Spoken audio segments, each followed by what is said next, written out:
भांडूपचा 9चा भोंगा म्हणजे त्यांचं राऊत हे नाव सांगणं देखील आता म्हणजे त्यांची ओळख त्या राऊतच्या नावाने राहिली नाही. त्यांची ओळख 9चा भोंगा या शब्दाने झालेली आहे. आणि भांडूपचा बोलगेवडा ज्यांनी आमच्या नीलमताईवरती जे आरोप केले ते आरोप त्यांनी करत असताना काहीतरी आपला विचार करायला पाहिजे. ह्या सगळ्या गोष्टी त्यांना माहिती आहेत. आज नीलमताई बोलल्या की 2 मर्चडीज दिल्या की एखादं पद मिळतं. मला देखील उमेदवारी दिल्यानंतर माझी उमेदवारी कापली त्यावेळेस रमेश कोरगावकरांनी किती मर्चडीज दिल्या त्या जरा हिशोब करा त्याचा. कारण त्यांच्या दारामध्ये रमेश कोरगावकरांनी दिलेली मर्चडीज ही मी पाहिलेली आहे. त्याच्यामुळे मर्चडीज दिली की पद मिळतं ही सत्य परिस्थिती आहे. मी देखील BSTला चेअरमन होतो. अनेक कमिट्यावर मी चेअरमन होतो. जी परिस्थिती आज मातोश्रीला चालू आहे त्यावेळेस बाळासाहेब असताना ही वेळ यायची नाही. आणि बाळासाहेब सर्वसामान्य शिवसैनिकांना न्याय द्यायचे. इथे सर्वसामान्य शिवसैनिकांना न्याय मिळत नाही. फक्त पैशाचा हिशोब केला जातो म्हणून आज मातोश्रीवर वेळ आलेली आहे. आज संजय राऊत ज्या परिस्थितीमध्ये खोके बोके सगळं बोलतायत परंतु हेही संजय राऊतना माहिती असायला पाहिजे की ज्यावेळेस विधानसभेचं निवडणूक झाली आणि मुख्यमंत्री करण्याची वेळ आली तर याच संजय राऊतना उद्धव साहेबांनी सांगितलं होतं की तू शरद पवारांबरोबर युती कर आणि एकत्र येऊन आपण तू मुख्यमंत्री हो म्हणून जे सांगितलेले शब्द होते ते राऊत साहेबांनी विसरू नये. परंतु ही सगळी शाळा होती आणि त्या माध्यमातून राऊत साहेबांना ज्यावेळेस मुख्यमंत्री बनवलं नाही तेच राऊत साहेब रामदास भाईंकडे गेले आणि बोलत होते की मला उद्धव साहेबांनी फसवलं. आणि हे शब्द काही लपलेले नाहीत.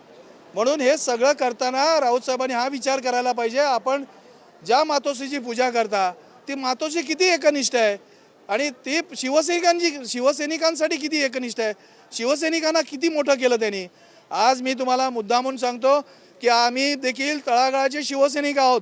आई वडिलांपासून आम्ही शिवसैनिक आहोत. भांडूपला जन्म आला आणि पहिला झेंडा लावला तेव्हापासून झेंडा घेऊन फिरणारा आम्ही शिवसैनिक आहोत.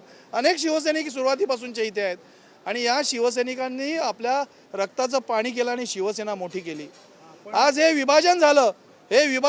या विभाजनामध्ये शिवसेना पक्ष जरी मोठा झाला असेल शिंदेसाहेब जरी मोठे झाले असतील शिवसेनेच्या माध्यमातून सत्ता आली असेल तरी पण सर्वसामान्य मराठी माणूस हा मुंबईमधून उद्ध्वस्त झाला.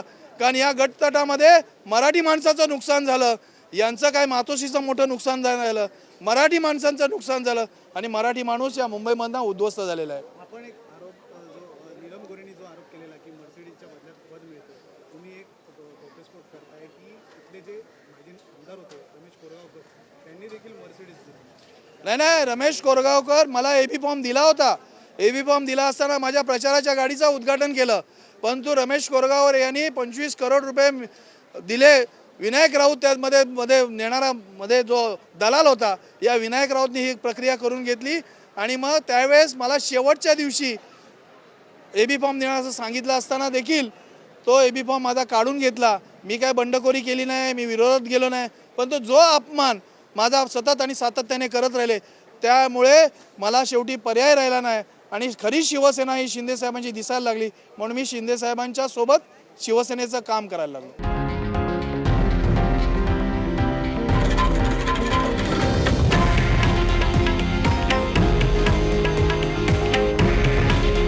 हे आहे देशातील नंबर 1 न्यूज नेटवर्क आणि आपण पाहत आहात TV9 मराठी.